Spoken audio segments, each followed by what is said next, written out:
Coming up right now, the newest episode from Carr, Gwyn, and Ode on Three Pagans and a Cat.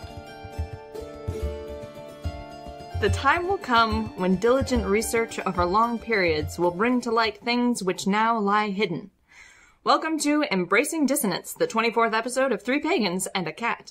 Our opening today is courtesy of 1st century philosopher Seneca the Younger. You may call me Ode. You can call me Carr. I'm Ode's father. Merry meet. My name is Gwyn, Ode's mother. So I need to read the patrons because it's our the first episode of November. First episode November. So thank you to all our patrons. Carr will now read the name. We love you, kittens. We do love our kittens. Yep.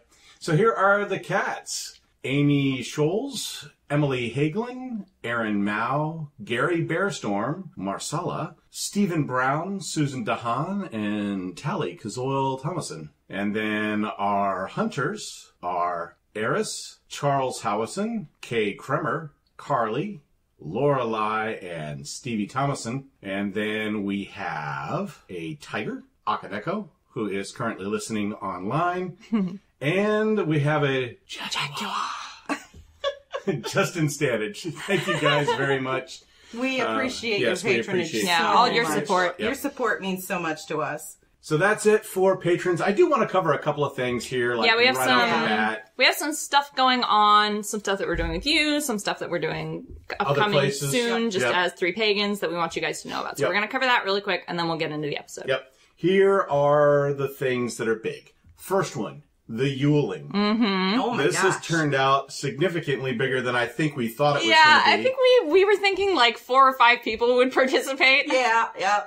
And we are currently up to 24. Yeah. So, Which we're thrilled which is great. Yeah, I think that's amazing. And we're super thrilled that it's a round number. Yes. That it's an even number, which means everyone can pair If up. you're unfamiliar with what the Yuling is, because we talk about it at the end of every episode rather than the beginning of every episode, the Yuling basically is like Secret Santa. So you're going to get matched up with somebody, you're going to get their address to mail them whatever it is, the kind of the path that they're on, then you can send something to them. We have said no more than $10. Yep. Get whatever that you get to send them. Mm-hmm. Or you want to make something. Yeah, we're suggesting handmade stuff because that's always more fun. Exactly. Pretty cool. That's going, but we need to end it at the end of November. Yeah, the last day of November is the last chance you have to sign up. That's right. For the Yuling. That's right. That way we can get it all organized and get people and get everybody notified the information they need that. in time for things to actually show up around Yule. Yep. Right, exactly. So there's the Yuling. You now have that information. And how you can sign up for it is... you email me. You email Carr at threepagansandacat.com with a name that the post office will recognize, your mailing address, and what path or tradition you follow. That's exactly it. So it's Carr at 3, the number 3, pagansandacat.com. That's correct. Yep. We all have our own individual pages on Facebook now. Do you feel important? Do you feel special? Not really. But, I had to ask. So there is a Gwyn of Three Pagans and a Cat, an Ode of Three Pagans and a Cat, and now a Carr of Three Pagans and a Cat Facebook pages. So feel free to join those. If you want to talk to some of us individually. Right, ask questions, or there's services that Ode and I both provide. Gwen and I are providing tarot readings, and she's providing mediumship and stuff like that. And you can sign up for appointments and things like that right there on Facebook, which right there. I didn't even know was a thing until I made a page. Yep. And then I'm going to add Ohm readings to mine. So, Ooh, nice. And Carr's Ohm readings are really interesting, Yeah, he's very good at it. Anyway, so those are the cool things. Also coming up, places we're going to be shortly. Yep. So we're past the summer, travel extravaganza, but we do still have a few events coming up. Yes. In November, we're going to be at Arts and Craft as a group for their Psychic Fair, yes, which is November the 24th. Yep, from noon to 5. Yep. And it's at Arts and Craft in Hartford, Michigan. Yep. So you can come by Arts and Craft, which is really close to us. Yeah. But you can come by there. There's going to be multiple readers, not just Gwyn and Ode. I think they're looking into trying to have food. Yep. They're looking into maybe having face paintings, so stuff for kids. Yep. It's going to be a fun event. Yeah, so that'll be cool. And then in December, on the 15th of December, we all three will be at Spirits of Yule, Flint. In Flint, Michigan. As part of the Witch's Tea. Yeah, Gwyn and I did the Witch's Tea a month ago. Yep. Yeah, in October. And we were reading there, and it was a lot of fun, and, a lot of people, it was packed, like it was super, super packed, you guys. Mm-hmm. So they're doing this Yule event, and we were invited to come back, so we're going to be there again. Yeah, and it's actually pretty cool, because it's like a 3-part thing. So during the day, they have like a vendor fair with a couple of people reading. And then they've got the tea that's going on with a larger group of people reading, including Jack Mercer. Yeah, Jack Mercer, he reads Bones. Who reads Bones. Really cool dude. One of the few people who actually does throw the bones. It's kind of it's not a regularly it's not a widespread practice divination technique. He's very good at it. Yes, Yeah. And Gwyn and Ode and a couple of other people, so definitely show up for that if you can. All of that information is online. If it's not on our Facebook page, it will be shortly. I'll make sure I share those over. And then after that's over, they're having a drum circle. Right. Yeah. As well, which is kind of cool. Also, at Convocation, which is in February in Detroit, we will be doing our Hyperspeed Building Your Book series. So this is the entire... Hyperspeed Ultra Relay Single Class Edition. Right. That's right. This will be the Building Your Book series kind of overview, I guess, of all the different parts in an hour and a half. We've taught the Building Your Book series before in 3 lessons. Yes. We have never taught the Building Your Book series in 1 lesson. It's a challenge. So we are looking forward to it. We're working on that,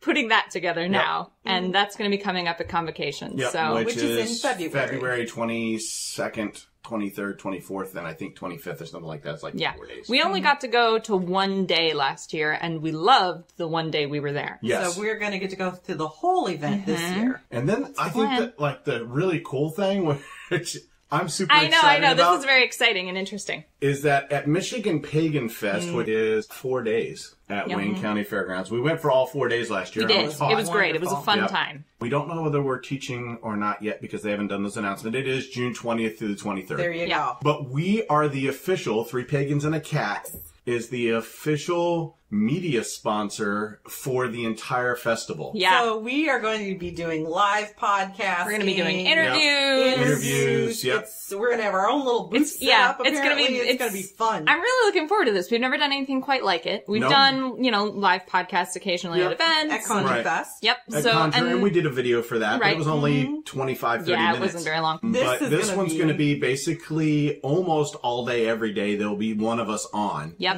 Somebody will be at the booth, chit-chatting live. Exactly. Probably a lot of me because they like to go to classes. We like classes. Right. And then we'll come back and tell you about the classes. So you'll hear a lot of Carr talking to hopefully speakers and random people just wandering around aimlessly who I managed to grab and drag over. That'll all be on YouTube. Yep. And then the audio will be put up as podcast as well. We'll probably do like a greatest hits clips. Yeah. We think it would be pretty cool and we're excited about it. Very excited. Yeah. So that's coming up in the summer. Got a little bit of lead time on that one, but we just found out about it and we wanted to let you all know. And so you would just go to MichiganPaganFestival.com and all of the information about that. And I mean, if you can come to Michigan Pagan Fest, do. We loved it last year. Yes, we had such a good time. And we'd love to meet you. Yeah, exactly. So I guess we can get into the episode now. There's a little bit at the beginning here that's going to be sort of leftovers from last episode that we didn't have time to talk about. The last episode we talked about our individual paths and sort of how we got from a majority religion, Christianity, to where we are right now, 3 separate minority traditions. Yep. And then how we sort of came together as a family and started working together. We talked about all of that, and we had intended in that episode to also talk about sort of recovering from the wounds left behind by the religion that we came from Christianity, because our experiences with Christianity were not positive and they left us with some damage that's been difficult for some of us to sort of process moving forward into new religions and into new practices. We didn't have time to cover all of that last episode, but we felt it was really, really important to discuss these topics and to discuss them really openly and honestly with you guys, because I think it's something a lot of people struggle with, and more importantly, struggle to admit that they're struggling with. Right. Yep, exactly. There's not like an explicit stigma against discussing this, I don't think, but there is just sort of an atmosphere of, well, keep it to yourself. Right. There is a little bit. Although there has been some discussion of it on the group, the Three Pagans and a Cat group on Facebook. Yeah. And lots of people, when they introduce themselves, both there and on the Discord, say, well, I came from Christianity. Right. I was a Catholic, I was a Lutheran, I was a Methodist, blah, blah, blah. And here's how I got here. Right. Exactly. So it's a big part of a lot of people's paths. And I think it's important for us to acknowledge the wounds that we have. Yep. Because until you do that, you certainly can't start treating them, which means there's no hope of recovering from Right. it. Exactly. That stuff will just continue to fester in you and poison your new practice. Yep. So I think it's important to discuss So do you have any? I probably have some that are just by proxy or residual. I wasn't in Christianity as an active participant for a very long time. And I was a child when I was. Right. It didn't inform my sense of myself, my identity very strongly. Probably what I struggled with was just the sort of societal Christianity, social Christianity. Yeah. Sure. Just sort of the things that have filtered into what most people don't even think of as Christianity, but they just think of as like ethics. Right. Or morals. Or being an American. Or patriotism. Yeah. Right. Those concepts have all gotten very muddy in modern society and very mixed up, even though we think of these as very separate topics. So I think there's probably some, like, latent stuff in me that comes from Christianity, attitudes about humility, which, like, is certainly not a heathen value. Right. All right. Yeah. There's a whole religious ceremony where, like, half of it is dedicated to boasting about the things you're gonna do. I'm not super comfortable with that part of that, of that practice. And I sort of avoid it because I worry about, like, well, what if I don't succeed? Then I'm breaking oaths, and there are consequences for breaking oaths. And I'm not an insecure person, and I don't have, like, struggles with my self-confidence or anything. But I do struggle to acknowledge when I'm good at something. Right. That's to take ownership of my accomplishments. Right. And that, I think, comes down from that the meek shall inherit the earth, you know. Right. God pride is a sin. The praise first. Exactly. I think that comes down from that residual Christianity. Right. Not that, like, it's not a foundational part of my core identity, and it never was, but I've got sort of the after effects of that just from swimming in the same sea, almost. Right. I think for me, it comes down to I don't like big group religious ceremonies anymore. And so that makes it very difficult for me to do, like, a public ritual. Yeah. Because to me, that's a religious service at that point, and I don't want to have anything to do with them. So I tend to stay away from rituals and that kind of stuff because of that. Yeah. Because it reminds you of church. Because it reminds me of church, right, Yeah. exactly. Even though I know it's completely different intellectually, it's still hard for me to do it, you know, just as a person, just because it just, I don't know, it just feels churchy. And I think that's okay that you feel that way. I think a lot of people feel that way. Yeah. And like I said, I don't think it's necessarily a bad thing. No, I'm but not I'd like saying to get past it because I feel like I'm missing some stuff. Community, maybe. Community, yeah. You know, it's been an interesting thing. That's really the only thing that's really bothered me is I don't really have, like, the guilt and stuff that tends to go along with I think coming out of Christianity. It seems to me but... like sometimes you have a little anger toward the church. Oh, yeah. Well, there's definitely that. Yeah. Lots of anger. Which is its own kind of wound. Fair. Right. Yeah. And part of that was just, you know, I was treated so poorly by the church. Yeah. Many people are treated very poorly by their individual churches, even if not by the church at large. It's actually a very serious problem. Yeah. But being a person who worked for the church and then still being treated like shit right, like by the church. You're supposed to be part of sort of the inner circle, and yet yeah, and that's where some of the worst wounding actually occurs. Or are the people on staff. And it was then just, to be it was just like draining, sort of run work. into the ground and basically unceremoniously kicked out the door. Yeah, I guess there's still some anger issues and there with them. There were a lot of we mentioned this in the last episode, there were a lot of controls put on your life by the church. Yeah. Which is not the sort of thing that I think the church really has any business being involved in. Right. As an organization, in your personal life. Yeah. I mean, but it is a routine practice. Yeah. It is. I mean, I totally get, like, you don't want me to smoke on the campus. Right. You have a dry campus or whatever. That's one thing. Yep. But saying you can't smoke or drink in your own home is another issue, and that is something that churches try to do with their staff members. Oh, yeah, I had to sign paperwork that said I wouldn't. Yeah. So didn't stop you. No, it didn't. Actually, I don't think I smoked the entire time I was there. No, you didn't. But you did. You did drink. But I did drink. Yeah. I mean, you can't live in Grand Rapids, Michigan, and not visit a brewery. Well, you can, but But you're missing out. But you're missing out. Yeah. When you should have seen the look he gave me.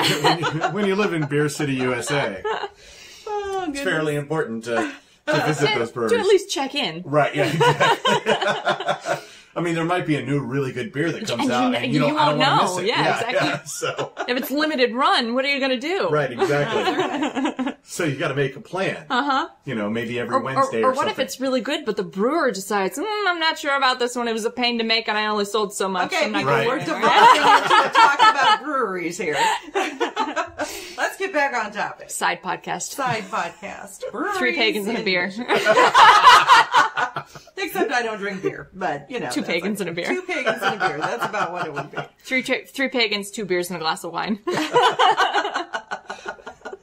That's perfect. I'll go for that. Yeah. All right, on to you. Yeah. Gwyn. You had what I would, I guess, consider a much more serious, more serious sort of long-term effects. Yeah, I would agree with that. I think sometimes, even now, several years, having returned to the pagan path after hiatus, I still deal with that residual guilt, and I think it's just because it's something that's been ingrained since childhood. I mean, I was a Christian from the time I was a 6-year-old child, and as I mentioned in the previous episode, I was a very spiritual kid, so I was really aware of the concept of God and Jesus, and I wanted to be God's friend, and I wanted God to like me. And I was worried, that if I did something wrong, if I did a quote unquote sin, which for a child is anything. Right, yeah. And so it got to the point, when I look back on it, it got to the point where I literally was praying, confessing, and asking forgiveness for literally everything I did. Just breathing, if I breathed right, just existence, because you never know. Well, I might have done something and not realized it. Well, and one of the core tenets is that your existence is a sin. Yeah. You are born with broken. Original sin. Yeah, you are born broken and sick. Yeah. And God is the only even way to if fix it. you do only good things your entire life, you are still sinful. Exactly. Inherently. Exactly. That is like a naturally damaging thing to tell, especially a child. Mm-hmm. And the thing is, you don't realize that until you're on the outside looking in, and you go, "Oh, that's a load of crap to put over a child or even an adult." Yeah, an adult. Yeah. And talk about the foundation of some existential crises. How are you supposed to reconcile what you've been taught of morals and ethics, what you're going to continue to learn about morals and ethics as you grow up, with this concept that no matter how good your behavior is, no matter how you respond or react to the other people in your life, you and they are all inherently evil, essentially. You have to keep a real short account. And it's this whole thing about, you're a new creation and you're all this kind of stuff when you accept Jesus. But I never felt like a new creation. I always felt like I was flawed. Like you were still made out of clay? Like I was still being, made wrong. I was made, but I was made wrong, if you will. When I got into really learning the craft years ago, exploring Wicca and then witchcraft and Christian witchcraft and then giving it up again because of guilt, basically. And fear. Fear. Yeah, you hiatusized because of that. You had a spook. Yeah, it was really based on fear. And the funny thing is, I got to thinking about it. It was about 10 years worth of time that I called myself a Christian. I might have been a Christian for maybe half of that. Because then I stopped going to church. I stopped praying. I stopped reading the Bible because I went right back to those questions. I went right back to what is the point of all this? Right. I don't understand why I'm repeating the same thing over and over. And I was teaching people this stuff. I was teaching people to be like this. It just got to be ridiculous. And I think even after I said, fuck it, I'm a witch, I'm happy being a witch, I still, because your father hadn't come out to say definitively he was no longer a Christian, you and I were talking about the fact that I was now a practicing witch again, that I was no longer identifying as a Christian at all. Yeah. We talked about that before you even went back to being a witch. You had come to me and said, I'm not a Christian anymore. Yeah, I'm not doing anything, essentially. Exactly. Because of that inherent fear of judgment, I didn't tell you. Hellfire. Yeah, I didn't tell your father. Yeah. Yeah, there was a long time where we just didn't. I kept, as a family, we didn't talk about it. We didn't talk about it. I kept my grimoire and everything very stealth. And I think part of the reason that happens is that there's a long tradition in the church of shunning members inside the family unit, inside the church unit, who deviate from the script. Right. Well, that's actually biblical. That's in the Bible. And that can, well, people think of it. Because it's supposed to draw them back. I know. People think of it as something that only happens in cults, but it doesn't. It happens in regular churches, in regular families. Relationships are destroyed over this kind of thing. So there's a lot of tension and anxiety about revealing to the most important people in your life that you've broken from the faith. There's a reason why I still haven't told my mom. And that's why we did a whole episode on broom closets. And how to stay in it if you need to. Stay in it if you need to. Some people will never come out of the broom closet. Yep. I mean, I talked to my mom yesterday on the phone, and her first question was, so have you found a new church yet? I'm like, no, I just haven't had time. Yeah, I mean, eventually we'll have to face the music on that one, probably. Right. Yeah, exactly. But it's still a hard thing to do. Yeah. It's a hard thing to do. Yeah, and it's a choice no one can make for you when it's the right time to do that. No, exactly, exactly. How do you overcome that? Honestly, I think it's just time and letting go of the programming that you had and recognizing it when it happens. This happened not that long ago. I guess maybe 6 months ago. Yeah, couple of months ago, 3 or 4 months ago. Exactly what you had done some reading for someone in public. Right. And it had taken longer than you had expected. And at some point I had to pull you away from that and move the conversation on to something else. Right. And you were concerned that I and that other people in the group had perceived you as being arrogant in some way. Right. That's correct. For sharing the message you were receiving. And that comes from, that idea that you have to be subservient, that you have to be humble. Yeah. And humble yourself before God. Humble yourself and all that kind of stuff. And you never, it's prideful. You don't acknowledge your own gifts and talents. So she came to me concerned that I was upset. Yeah. About the way this interaction had gone. And I told her, no, I wasn't upset. I just needed to move the conversation on. And maybe, you could continue that conversation with this individual person who you had this message for in private later. But, the whole group sort of just needed to move on. And so we talked about that for a while, about why she felt like she was guilty. Why she was feeling this guilt about that. And I told her, I think this is just a remnant of Christianity for you. Right. I think this is just an echo of the things you were taught you should feel about your gifts. Exactly. Because I was taught not to use any kind of spiritual gift unless it was from God. So anything that I do as a medium, as a psychic, as a witch, had to sort of reframe. I had to reframe into a Christian view. Yeah. Gifts words of of the Spirit, knowledge. Words of knowledge, prophecy. The gift of discernment. The gift of discernment, when it's all the same thing. So yeah, I had to, at that time, really sit down and examine how I was feeling and basically reprogram that. Yeah. I think there's a lot of shadow work involved in this process. There's a lot of finding those places in yourself that are damaged. And sometimes you don't find those places until they become a problem. Yeah. And you look back on it and say, oh, that's where that came from. But finding those places in yourselves, finding those injuries, and sitting down with them to understand where they came from, why they still hurt you, and how you can fix them. Yeah, release them and replace it with something new, something healthier. We'll probably do a first steps on shadow work at some point here. Probably, yeah. It's time for Gwyn's Garden Gems. So, getting away from all that depressing shit. Right, exactly. Right. Yeah, that was a little bit rough. Little deep. What I'm going to be talking about today is lucky bamboo. Yay. I love lucky bamboo. I love your lucky bamboo too. It's a wonderful plant to have either on an altar or just in your home. It is an Asian plant. It's from the Asian continent. Mystical terms, it is considered masculine. Deity that is connected to is Hini. It's connected to all of the elements, which I thought was interesting. See, I would have put bamboo in a very water place. Yeah, you would think. It needs a lot of water. Yeah, it does. But I read something somewhere that it's connected to earth, comes up through the water, breathes through the air, and then somehow is related to fire as well. So I think the energy, the kinetic energy of fire. So basically it represents all four of the elements. And in some Eastern religions, bamboo is the only acceptable material for ritual, particular ceremonial or ritual objects. It won't work if it's made out of bamboo. If it's not bamboo. Bamboo is known for its protection properties. Luck, which is why its name was lucky bamboo. Excellent for hex breaking, as well as creating and empowering wishes.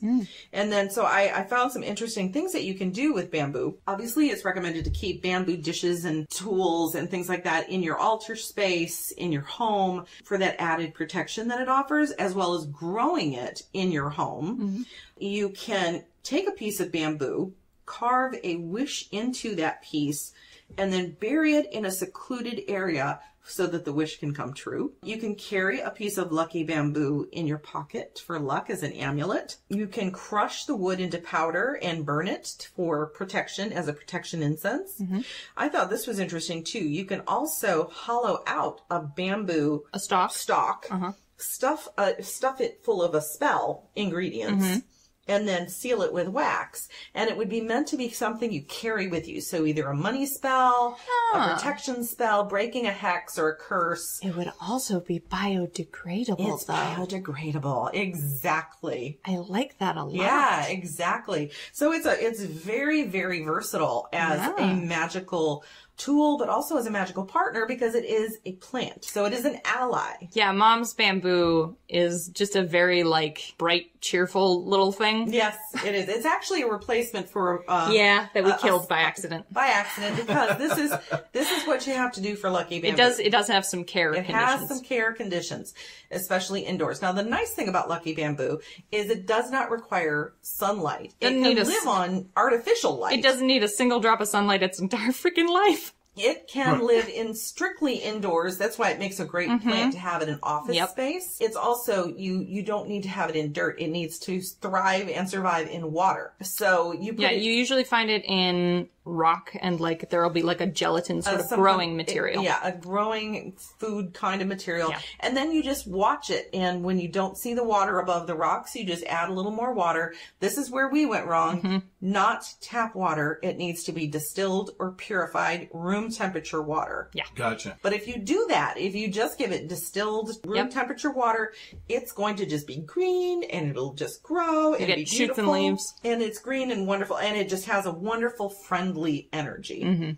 So, and do remember, if you do choose to use some of the bamboo for spell work, such as I described, it is your ally, so ask it first. If it will allow you to, or if it is okay for you to cut that little piece of bamboo stalk from it and use it in partnership with you. Yep. But anyway, that's lucky bamboo. I think everyone should have lucky bamboo in their home, in their office, on their altar. And aside from the water requirement, they're not hard to take care of. No, they're super, super easy.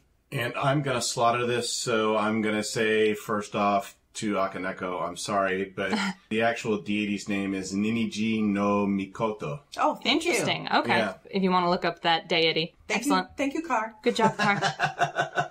Lorelei just asked, who's listening online right now. Hi, Lorelei. So would it make a good low-light houseplant? I have very limited Absolutely. light. Yes. Yeah. Go for bamboo, for sure. I recommend Fill your house up with bamboo. Get as many little guys as you want, because it's easy to find them as well. You can find them at the florist. You can find them often at grocery stores, like in our area, it's Meijer or Aldi. Do make sure, again, that you are giving it distilled water, not tap water. No matter how clean you think your tap water is. Exactly. Don't do it. Don't do it. Because what will happen is the stalks will slow, and it can take a long time. Yeah, we had ours for probably a year and a half before we realized. we saw the damage. But it'll slowly start to lose its color, and then its leaves will turn white, and there's no rescuing it from that. And eventually the roots rot. It essentially just gets poisoned. Yeah, it gets poisoned. So do not poison your bamboo. It is perfect in low light. Yeah, you can stick this thing in a corner that's nowhere near a window. It'll be fine. Exactly. And you can get all various sizes. Yep. Oh, interesting, Akaneko. Fun fact, lucky bamboo is not a true bamboo. It's a shrub and not part of the grass family like bamboo. Oh, interesting. Thank you, Akaneko. So, yeah. Akaneko bringing the interesting botany facts. Right. Especially if you're in an office space where there's maybe a lot of negative energy. Yeah, bring in a little bamboo. Bring in some bamboo for that because it repels negative energy and it brings protection. That's it for Gwyn's Garden Gems. Now on to the next little section that we have for this episode, which Ode has prepared in a very cool way. I don't know, I'm making it up. Okay. I was looking at him like, what the fuck are What you have I talking prepared? about, man? So one of the other things we wanted to talk about last episode that we didn't really have time for is we talked about how we got to our paths, to our traditions, how we Right. found our way, but we wanted to give you all some just sort of general advice for what that process looks like. Because a lot of people just aren't even sure where to start. Right. So I'm going to give you guys some advice that I got from a friend of mine who I won't name because I don't know if she wants me to. But it's good advice. I've used it myself. Yeah. She gave me this advice years and years ago before I really even started looking for a religion, when I was just sort of asking her, well, how did you end up where you are? Because she's Kemetic. She follows an Egyptian tradition. Right. Yep. And I was like, well, how the heck did you get there? So she relayed this advice to me. It's advice she gives to a lot of people. And I'm paraphrasing. But what she said was, when you're sort of going through a list of religions, deciding which one's gonna work for you, you should have 3 criteria. First, you should put a check mark next to every religion that will make you a better person. Okay. What will improve you ethically, morally, financially, physically, in whatever criteria Yep. will make you a better person. Then go through those religions that you've given a better check mark to, right? Right. And put a check mark next to which ones will make you a happier person. So focus not on the things in that religion that will push you down or denigrate you or make you unhappy. Remove those from your list entirely. Focus on the religions that will make you happier in some way. Okay. And then the final criteria is focus on the religions that you find most beautiful, that you find something aesthetically pleasant about, that Something that gives you that resonates with you. that home feeling. Yeah. Well, maybe not even that home feeling, but something that you find beautiful, that you're not gonna be able to fully connect with a religion that you think is ugly. Right. That you don't enjoy the ritual of, that you don't enjoy the practice of.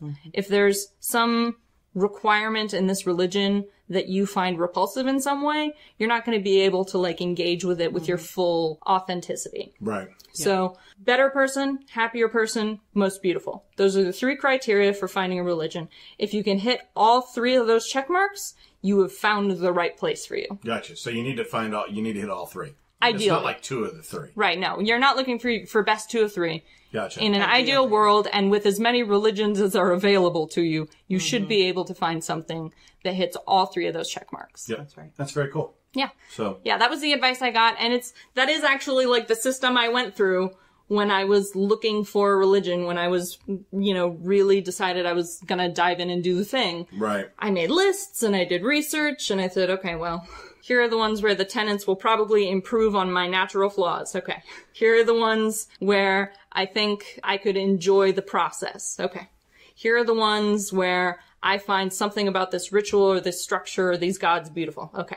And when I had narrowed it down to that short list, that's when I went on the actual journeys, actually trying to connect. Very cool. So part of this today, or I guess the major part of this today, was figuring out research, basically. Yeah, how Yep. how you do that thing I How did you do first. it. Right. Yep. And make that list, and then how you dig deeper. Right. And because most of us are in minority traditions or minority religions, there's just a hard limit to the information you have available to you, And right? it can be overwhelming. It can be both overwhelming and insufficient. Yep. Because unlike a majority religion like Christianity, where there are thousands of books about this one subject in this religion. Yeah. And you can get, millions of opinions from everyone in your religion about this one subject and drill down until you find, like, the person who you agree with. In minority religions, you're very much on your own trying to figure those things out. Right. Mm-hmm. Exactly. There may be a subject in your religion that just nobody wrote a book about it. Right. Nobody before you has cared enough to dig deep down and write a book on this subject and make that information available to you. And then maybe no one has even cared enough to write a blog post about it. And then you have to figure out how it works for you. You are left with primary sources and adjacent information. Yep. And you have to just figure that shit out. Figure it out and personal experience. And that's where the overwhelming part comes from. Yep. That's where people go, oh my God. How do I do this? Right. Can I do this? Yeah, exactly. Right. Exactly. And this is the kind of thing that it's going to be a lifelong process. Yeah, it really is. It is. Yeah. And that's the truth for any kind of spirituality, religion. Mm-hmm. It's not something that one and done, you're just, boom, I know it all. I'm great. Yeah. Here we go. No, it's a life journey. Right. And unlike in Christianity, where there are about as many options as there are people in the religion for teachers you can go to, for quote unquote elders. Right. In a minority religion, there may only be like 3 elders in your entire tradition. Right. Yeah, exactly. So you may not be able to find someone who knows the answer to your question. And only one of them is probably good. Exactly. And that person you can never get a hold of. Exactly. Exactly. That person has turned off their social media because they're the one competent, reliable elder in their tradition and they just don't have time anymore, Right. So you sort of have to, after a fashion, become your own elder. Yeah, right. You do. As unpleasant and complicated as that is. And because, also a lot of pagans are solitaries. I mean, yes, there are covens out there and there are kindreds and groves and things like that. But if you are like me, you're in a tradition that really doesn't group up necessarily very often. Or very well. Or at all. A lot of witches and Wiccans tend to find themselves as solitaries. Yep. And then you are literally dependent upon yourself to figure this shit out. Yep. Yeah. You can, though. That's the thing. We're here to tell you. Do that. We're here to tell you that we've been doing this the whole time, frequently on a fortnightly basis as we prepare for episodes. We're like, so what is my stance on this subject? Right. Yeah. Exactly. And then going to find out because there's not a pastor to tell me what my stance should be. There's just the primary sources, 3 blog posts that were written 12 years ago, and my own judgment. And, I think that comes down to it as well, is that a lot of people, as we mentioned earlier, are coming out of Christianity, a religion that tells you your pastor is who tells you what to think. And someone above him in the hierarchy tells him what to think and believe. On and on and on up until you get to Peter at the pearly gates. Exactly. There are some traditions within Christianity, some denominations, that you only listen to your pastor. So, and you don't question your pastor. Yeah, there is one authority in your life. Questions are not tolerated. Right. And so you never have to form, you never have to go to the primary source, in that case, the Bible, and 3 blog posts from 12 years ago and try to figure it out for yourself. You just go to the pastor and say, what does this mean? Exactly. Or his approved list of other teachers. Right.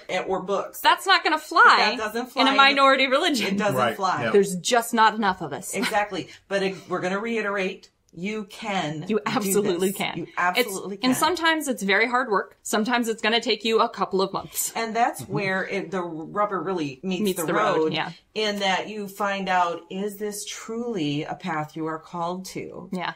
Are you truly a pagan, or is this just something that piqued your interest? Right. And I want to be clear and that's okay if it turns out you're not. Exactly. I want to be clear that there's no, at least for me, there's no stigma for going back to Christianity if that's where you truly genuinely belong. If that's the religion that makes you a better person, a happier person, and that you find most beautiful, then congratulations, that's the right one for you. Right. I'm not going to try and talk you out of that. If paganism and the grinding, grueling work of paganism, especially of the really small traditions, is not satisfying to you, is too much work for you, or is just too daunting, or you thought it would be, beautiful, but you're finding that it's not, or you thought it would make you happier, but you're just miserable. Or move it on. just scares you. Yeah, exactly. It just scares you for some reason. Right. That's okay. You don't have to stay here. No. You don't. We don't need converts. So you're welcome to like go with whatever genuinely works for you. No Exactly. shame in this house, okay? Exactly. Exactly. So,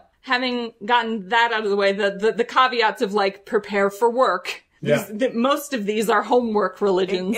They really are. And that's, I think, that is something that people have to come into an understanding is you do have to do homework. I have to do your research. I want to talk about one of the components of that research that's really tricky and a little bit divisive maybe inside the pagan community, which is I like to read academic papers. Mm-hmm. Yeah. I like to read academic papers about my religion, written by people who don't follow my religion. Right. I like to read academic papers by, like, Norse literature associate professors who write papers about, like, the folkloric origins of Loki as compared to the Vat as compared to the Ashlad, which are three folkloric figures that one professor has made connections to and has, expounded on their relationship and what these nuances add to the character of Loki in the Eddas, right? Right. Because even though that's not a religious text, it provides me with more context for the folklore of that area, which, because my primary text is not a primary text, Right. because the Eddas were written by Christians decades after the Christianization of Scandinavia, provides me with more layers, lets me dig down deeper into what maybe the original character of those gods was. And I think that's an important thing is that people do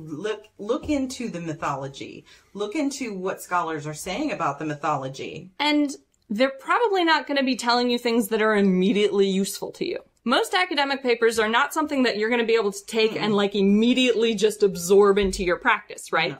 But they will inform your understanding of these concepts and of the relationships between the stories you know, the folklore that people have kept to themselves all this time, the little folk traditions that nobody ever talks about except in little academic papers that are like 30 pages long for somebody's dissertation somewhere. Right. Having all that information might not give you something that's like immediately useful, but 5 years down the line, when you're thinking about how can I worship Loki in this context as a hearth god, because everyone's always like, oh, heathenry doesn't have a hearth god. And I'm like, it does, it's Loki.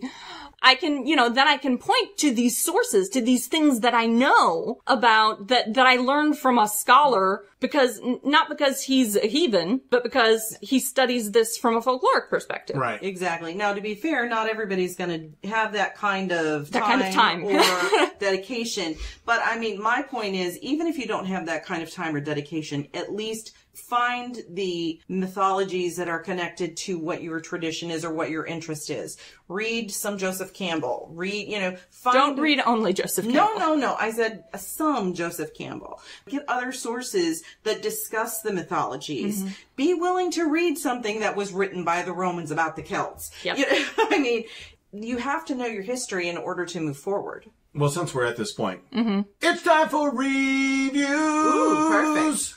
Yeah, we're doing something a little different this week. Way different. Yeah. Not a little different. Car, Gwyn, and I are going to each review a different book. So we're each gonna review a book related to our paths that we think would be sort of a good starting point for people. Right. I'm reviewing, or have read and now reviewing, Celtic Cosmology and the Otherworld, Mythic Origins, Sovereignty, and Liminality by Sharon Pace McLeod. I did receive this free from Sharon to review many months ago.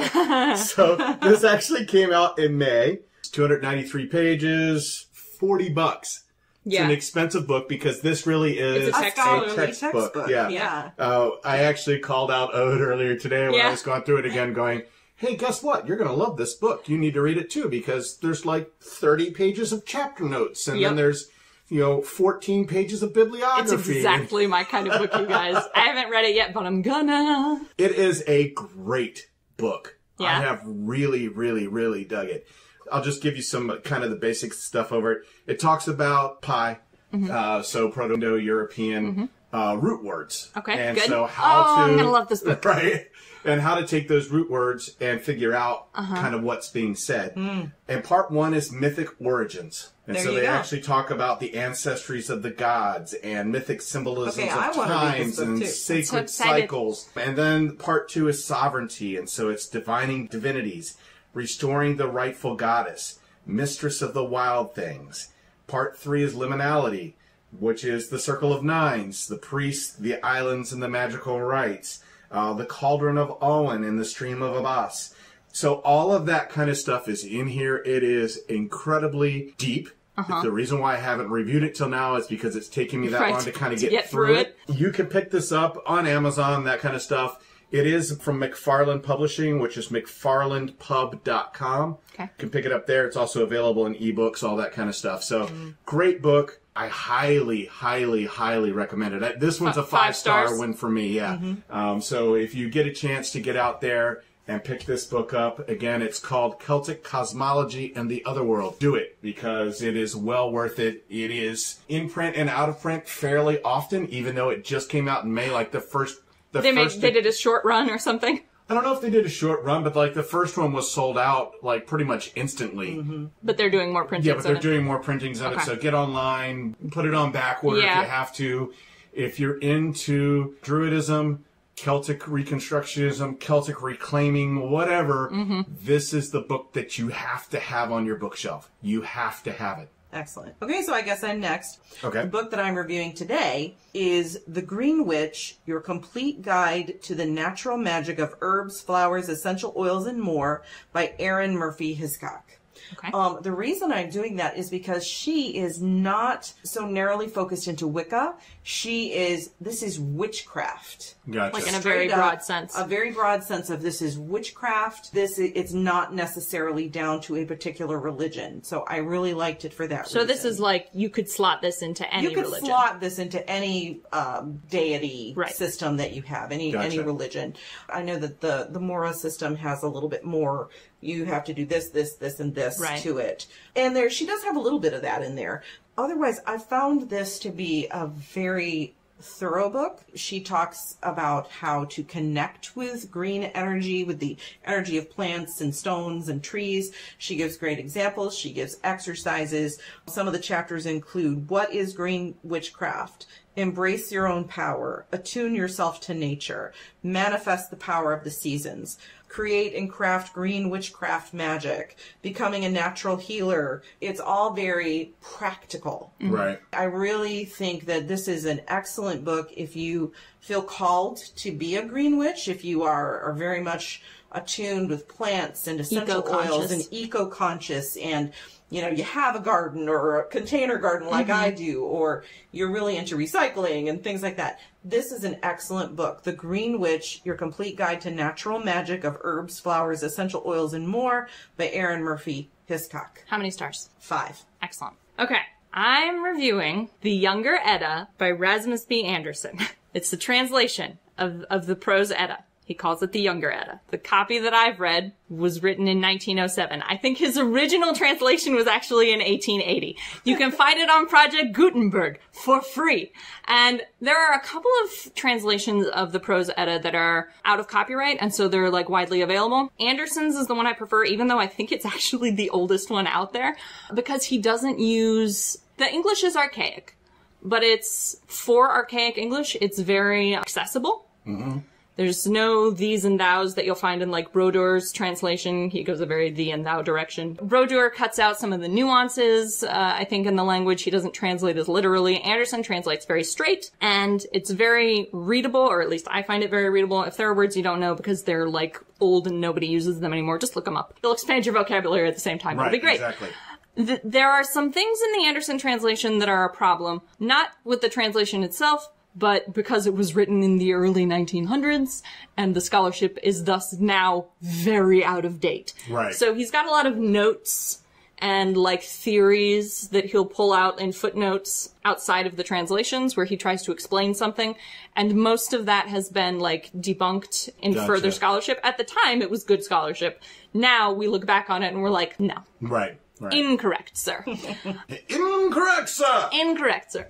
But Rasmus B. Anderson was the American ambassador to Norway for a while. Okay. He wrote a whole bunch of books about Norway and about Norse mythology. And he handles the text with like a very strong awareness that it was written post-Christianity. And in fact, his preface is like, so I'm going to include the foreword that was written here, but I would like you to skip it until you have read everything else in the Edda, because it was clearly written by a later person. It was intended to defray suspicion, so just ignore it at the beginning, come back to it at the end when you have the full context. It's a really interesting translation. It's my preferred translation for the prose Edda, and I don't want you to stop there. I want you to read the Anderson translation, and then read the Brodur translation. And then, if you can, because sometimes you can find these, get like a graduate student's translation of the Eddas. Because sometimes graduate and postgraduate students will translate the Eddas, either the poetic or the prose Edda,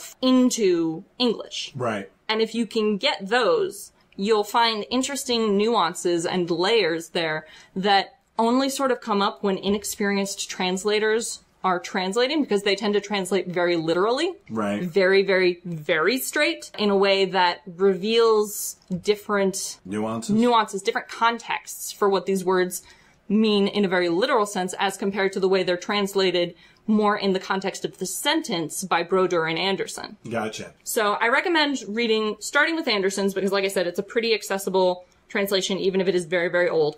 And then moving through various translations and reading them side by side, because you'll unlock sort of more layers to these stories as you go. Mm-hmm. And then read the poetic Eddas afterwards in various translations also, because the poetic Eddas are older than the prose Edda. They're Snorri's source for the prose Edda. So, okay. So how are you going to rate this in stars? I will rate just Anderson's The Younger Edda. Okay. And I would give it 3.5 stars, probably. Okay. It's a very good translation, but the scholarship is now considered poor. Right. But it's worth it. And like I said, the language is archaic, so you'll have to look some things up. But It's a good read, and it's what I would consider like the most basic starting place for if you're interested in heathenry. That's it for reviews!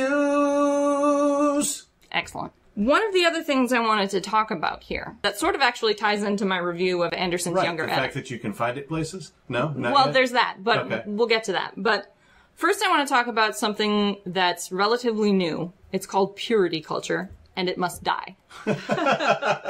Purity culture is this idea that if something comes from an untrustworthy source, the material that is produced must be discarded wholesale. And I understand where that comes from. You don't want to participate in the works of an unpleasant person.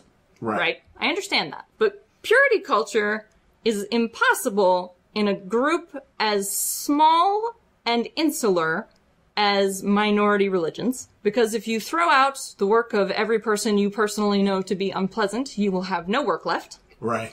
And furthermore, unpleasant people, even people with reprehensible beliefs, can sometimes still have good thoughts buried down in there. Right. And I think the same can be said for mediocre writers within the pagan community, because you have excellent writers, and then you have absolute schlock, and then you've got the middle. Sometimes, like Rasmus B. Anderson translates the Younger Edda, he writes what he thinks is good scholarship, and it turns out later that it's bad scholarship. Right. That doesn't make his translation of the Younger Edda bad. His translation is still fine. His theories were just wrong. Right. Purity culture would have me throw this all out as trash because his theories were wrong and in some cases racist, because it was the early 1900s. But his translation is still good. Right. It's still useful. It still reveals layers and nuances. Galina Kraskova, not a nice person as far as I can tell.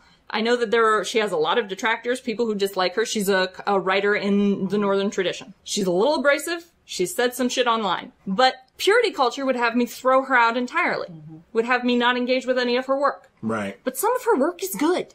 Exactly. Some of her work has kernels of interesting ideas in it that I can still use, which is where critical thinking comes in.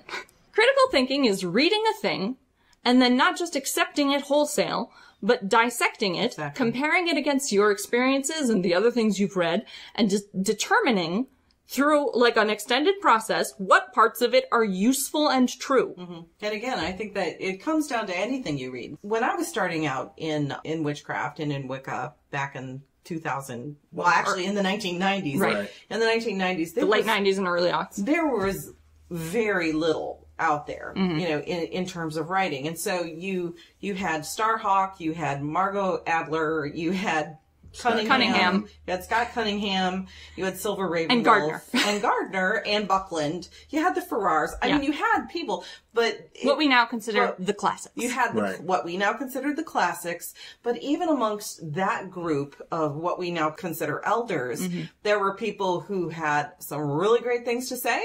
And some people that you had to pick and choose. Yeah, who had some trash. Who had some trash. Started out with Scott Cunningham and moved on to Silver Ravenwolf.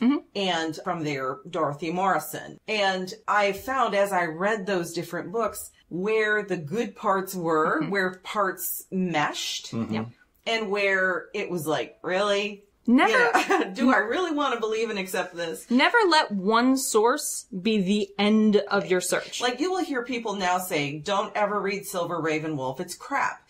But that's not exactly true. Yes, there was a lot of stuff that Silver Ravenwolf wrote that was kind of trite, maybe.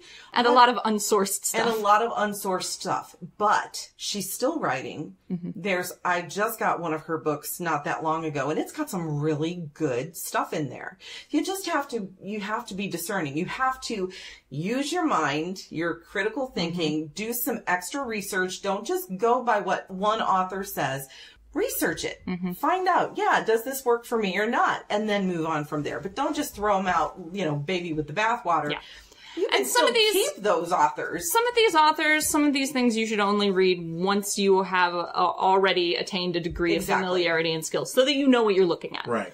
So, because we're talking about purity, and I know where the stone came from that you're going to talk about, I think it's time for Odes! Stone! Corner!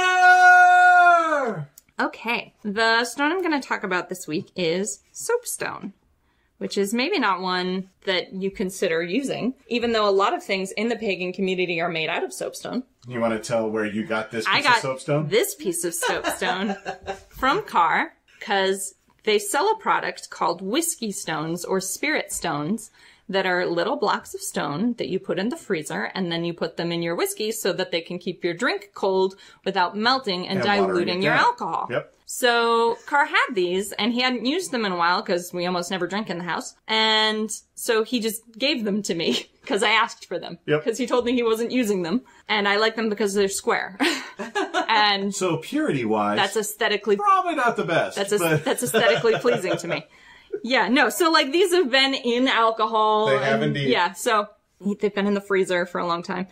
But I have them now. And soapstone is a really interesting material. So it's a metamorphic stone, which means it's created when a different stone is subjected to different conditions, in this case usually heat and pressure, and it transforms into soapstone. Okay. It's mostly made out of talc, although different specimens of soapstone will have different talc percentiles. Okay. Talc is a really, really soft material, a high magnesium content. And soapstone is a generally soft stone with a Mohs scale hardness of 1, which is like the Mohs scale goes to 10. So it starts at 1, and that's where soapstone is most of the time. Sometimes you'll have a soapstone that's a little firmer, that has like a lower percentage of talc in it.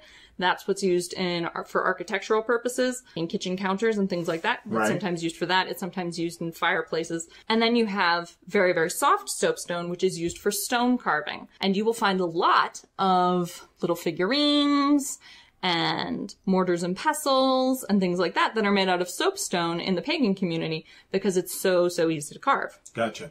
It's also, the reason it's used in the construction of fireplaces, and also coincidentally the reason it's used as a whiskey stone, is because soapstone has a very high specific heat, which means that it changes temperature very slowly. Right. So when you put it in the freezer, it takes a little piece of soapstone like an hour to warm up. So it keeps your drink cool for a longer time.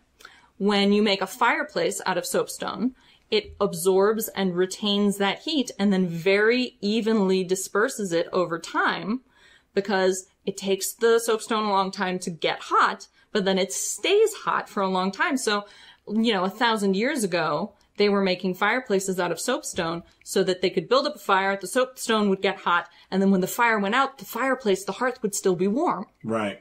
And would keep the house warm for longer periods of time. It's a non-porous stone, so you use it in kitchen counters and things like that because it doesn't absorb stains. Right. Or alcohol. That's also why you can put it in your alcohol, because it's not going to absorb any of that. And it has low electrical conductivity, so it's sometimes used in electronics as an insulator. Oh, interesting. It comes in a variety of colors. It can come in green, it can come in white or gray, it can come in red, brown, or black, and sometimes, especially on larger specimens, you'll see it come in several of those colors, which is one of the easiest ways to identify it when you find it, like, in a store. If you find a mortar and pestle or something, and it's, mostly reddish colored, but it's got, like, these white veins in it and little specks of green, that's probably soapstone. Gotcha. Soapstone has what I call a very mellow temperament. It's got like a very mild character to it.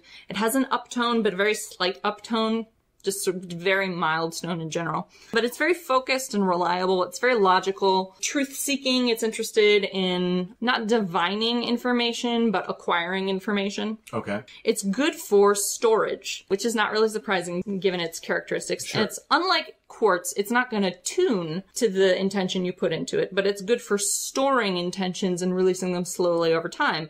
So if you have like a slow burn spell, you could take a piece of soapstone and put that spell into the soapstone, put that soapstone in a place, and it would very gradually radiate that energy for over long periods of time. You would have to recharge it regularly, unlike a piece of quartz, which you could tune to just constantly be to constantly focus on that vibration or whatever.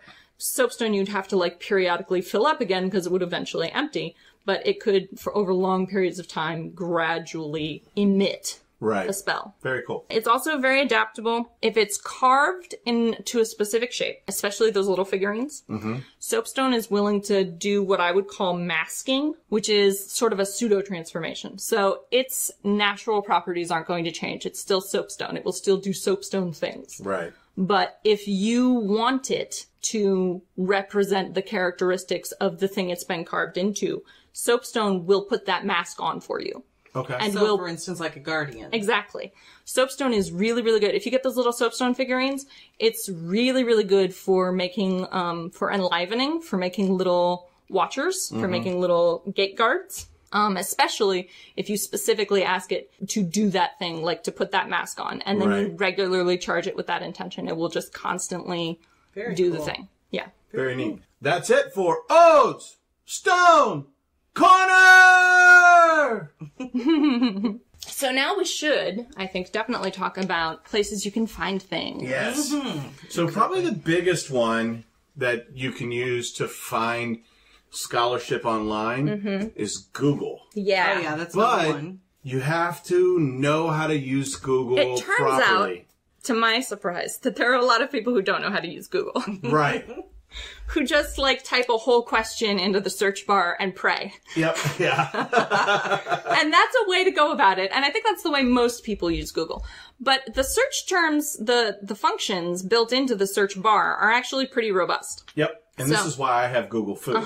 Is that I've known these from the tricks, beta. Yeah. Yeah, from beta on. So here are just some, like, really simple things you can do to Google more effectively. Use quotation marks.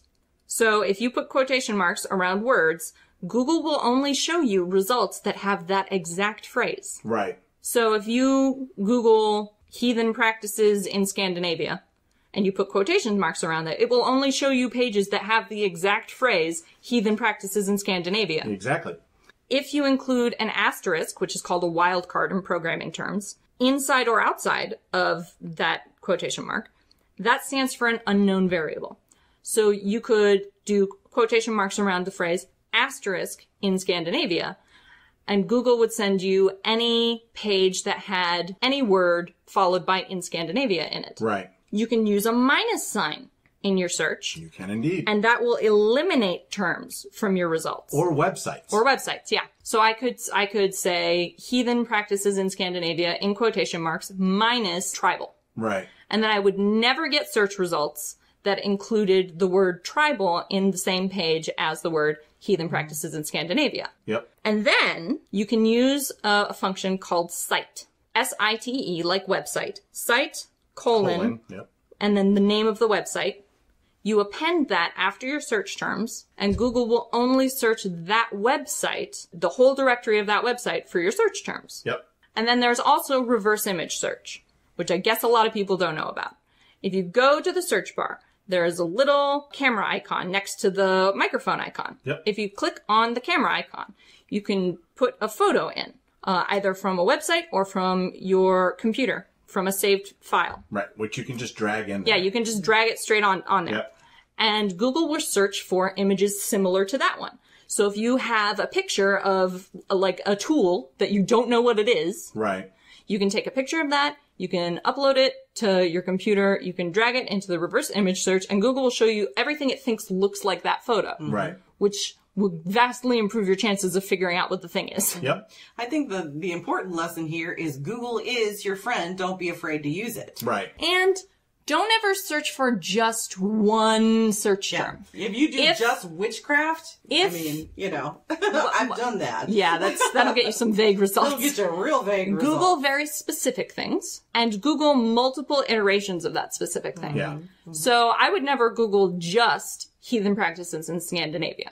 I would Google heathen practices in Scandinavia, Scandinavian folklore, witches in Scandinavia, witches in Norway, folklore in Norway, folklore in Sweden. And it'll actually give you, at the very bottom of the page, suggested other terms. Things which are things that other users have searched in relationship to similar searches. And it is very useful to click on those. I have found great websites clicking on those And suggested if you sites. use Chrome and you hold your Shift key or your Command key, or whether you're on Mac or PC, whatever you're using, and click, it'll actually open in a new tab. Yeah. You should also be able to right-click open a new tab from anywhere. Which is just too many. But people can do it. Yes.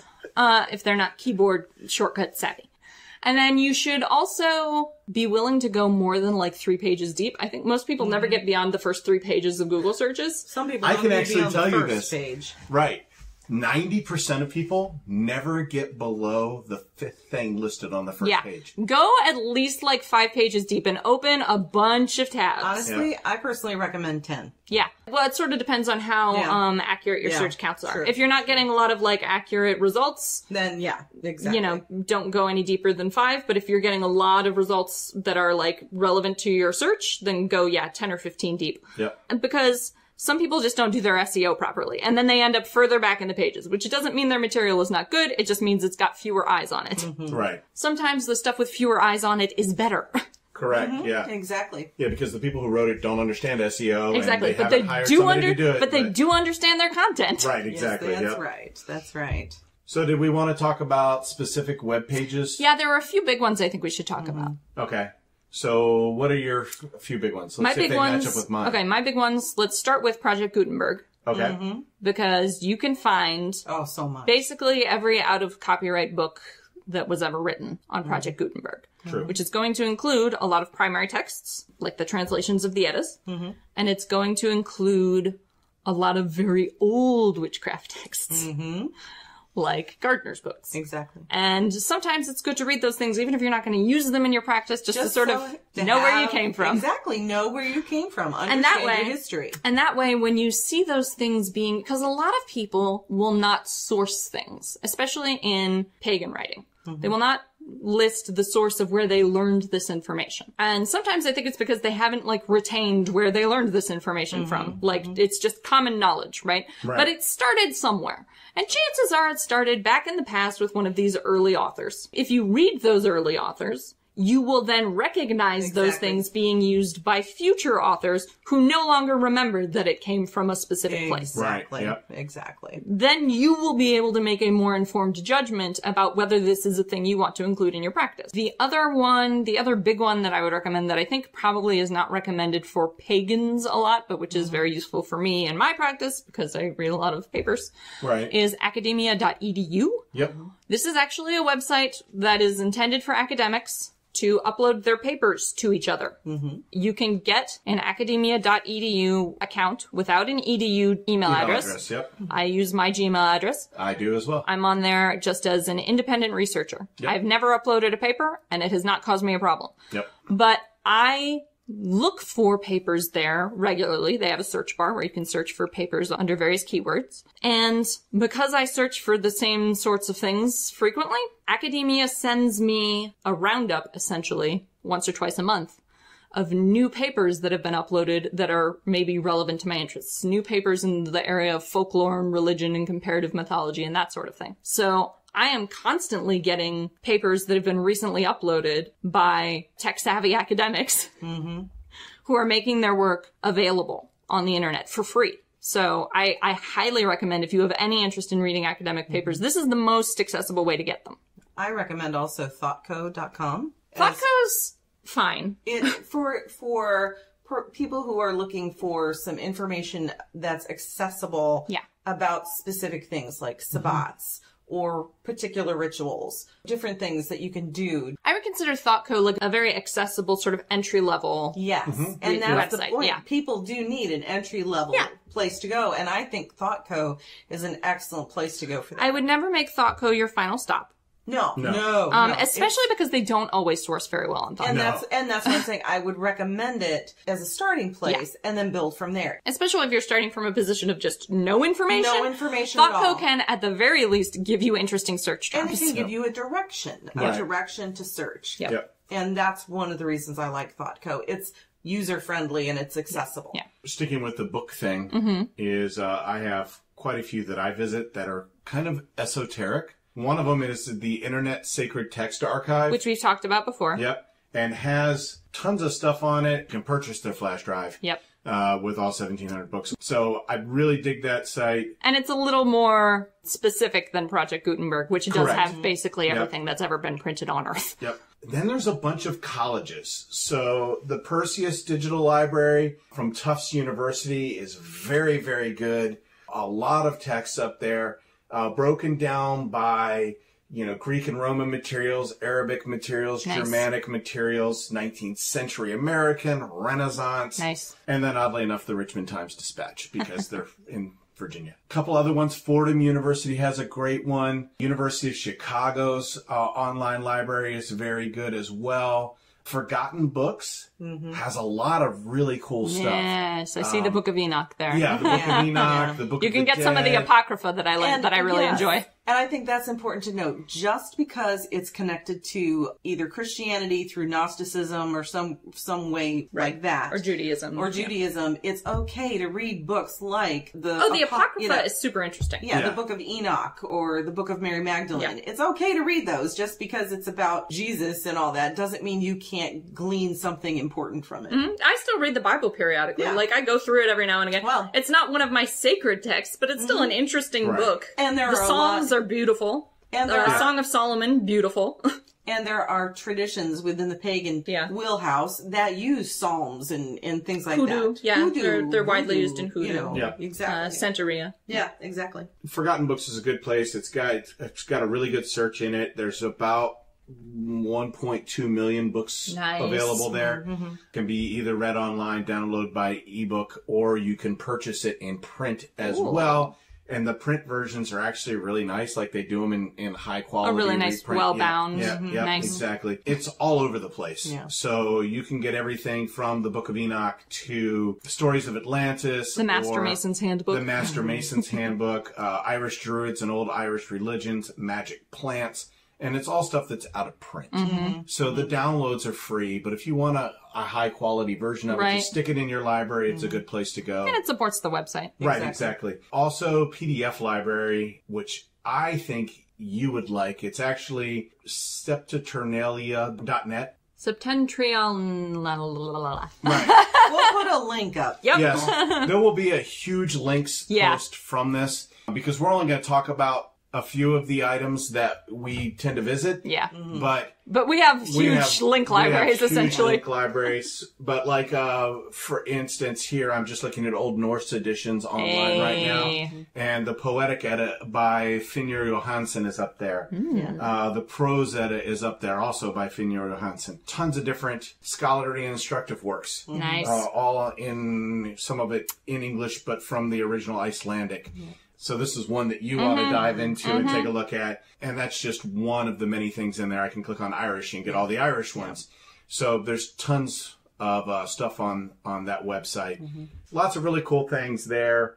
Do you have any stuff specific to your path that you go to at all? Not that's like ancient in the same way that we've been talking. We've mostly been talking about academic stuff and like primary/secondary sources. For modern like religious stuff, there isn't that much for heathenry. There's the Troth, which has a website. Like, there's not a lot on the Troth's website, and I also don't like... I have some philosophical disagreements with the Troth about Loki. So mostly what I go to is northernpaganism.org, I think is the website, which is the home of the Northern tradition that was started by Raven Caldera, who again is a person that has a lot of detractors, but purity culture can die, so I continue to use it. He doesn't source very well, necessarily. There's a lot of UPG mixed in with... And UPG's fine. Exactly. Right. UPG is fine. I like to know the difference between UPG and original material. And I don't have a problem with that because I've read the Eddas and the sagas, so I know what the original material is. Right.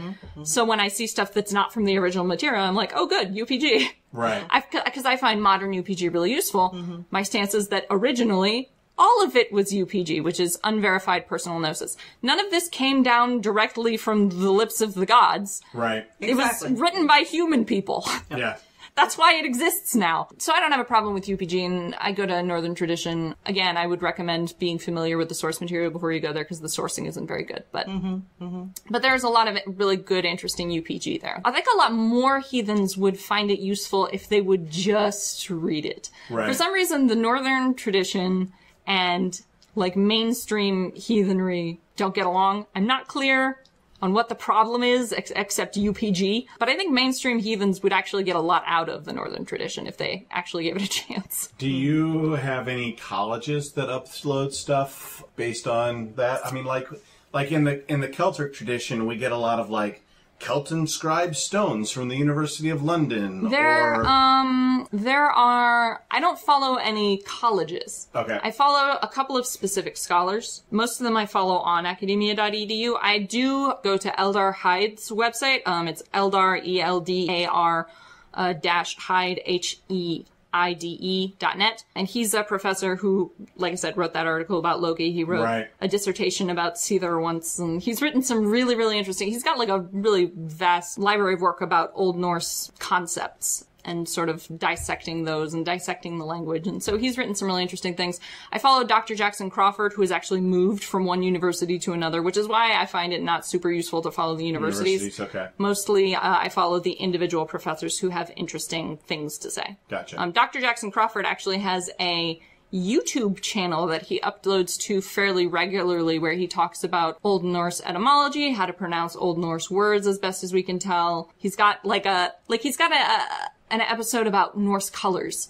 And in there, he goes on a little digression about how the Norse didn't actually have like a concept of brown as a human color. Brown was a horse color. So they had black and red for human colors, and about how like yellow didn't exist as a concept for them, but they had like red gold and pale gold. And those were two like separate ideas. It's a really interesting digression that gives you some more context for some of the poetry that you find in like the Poetic Edda and in some of the sagas. Right. Because it unveils these layers that their language just didn't have context for these concepts. Gotcha. Yeah, so I recommend Dr. Jackson Crawford's YouTube channel. Watch all of them, because sometimes, like I said, he'll go on these digressions that will like uncover unexpected secrets. What about you, Gwyn? Anything that you like specific to green witchcraft or to witchcraft, overall that you visit? Well, not specifically online, no. I'm more...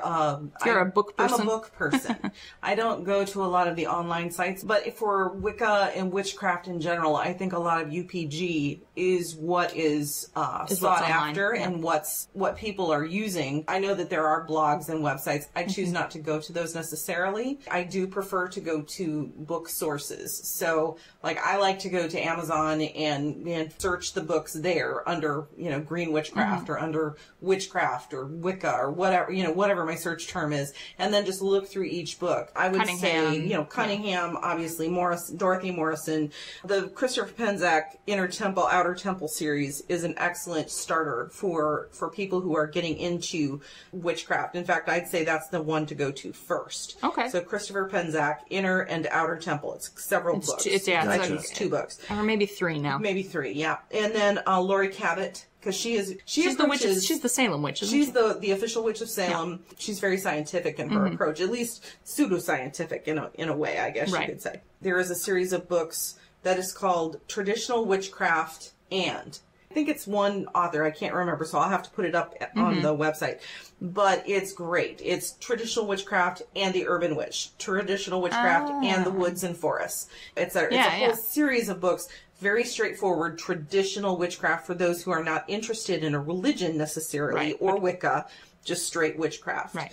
I know it's controversial, but I recommend reading books by Ronald Hutton. I love Hutton. Of the Moon, The Witch, various histories and anthropologies based on Wicca and witchcraft. I would, again, Hutton is one of those that, as his scholarship has aged, some of it has proven untrue. So some of his older books, even he's admitted, I was wrong on that one. But the point is, it's still valuable. Yeah, exactly. Hutton's dissections of the history of witchcraft are very interesting because he isn't one. Exactly. So he approaches it very clear-mindedly. Exactly. And I think the other thing is, ask people what books did they read and what resonated with them. If you have, a mentor. If you have a mentor, I do recommend reading Starhawk, even though I don't necessarily agree with everything she writes. Much of her history is very wrong. Much of her history, yes. And you've got some things that I've learned that Anne Mora is kind of in that vein as well, which is why I recommended the Green Witch book that I did today. Misinformation. Yeah, there's some misinformation historically there. Yeah. But that doesn't make Anne Mora, DJ Conway. Yeah, DJ Conway. Those are some authors that it doesn't mean you shouldn't read them. Like I said, read critically. Read critically and recognize what's good and let the rest go. Yep. And there's 2 other websites I think everybody should at least give a good kind of reading to. Which would be the Wild Hunt. Oh, yeah. Yeah. Absolutely. Keep up to date on modern pagan news. Yep. Exactly. And the pagan section of Pathos. Yes. I read so many blogs on Pathos. Right. I do read a lot of blogs on Pathos. So I think those 2 that are, if you're not visiting those 2 websites, you're missing out. Yeah. Now, Pathos as a site is basically just an archive for religious blogs in general. Right. Yeah. So you have to go to the pagan area. Yeah, go to the pagan section. There is a pagan section. When you go to just pathos.com, you're going to see a lot of Christian stuff. Right. Do not be dissuaded. There is a pagan section, and it is where a lot of really good pagan authors are blogging right now. Laura Tempest Zakroff blogs there. Jason Mankey. Who is another author who has a ton of books out there who are definitely worth a read. Yes. Yeah. Yep. There are a lot of John Beckett blogs on Pathos. There are a lot of authors who I would really recommend who are on Pathos in the blogs. Yep. Go find them and read their back catalogs. Yeah. A lot of people for a long time thought it was strictly a Christian website, and it's not. So I think we're pretty close to being done here, but right? But first we must go to... Car's Feast Table. Car's Feast Table.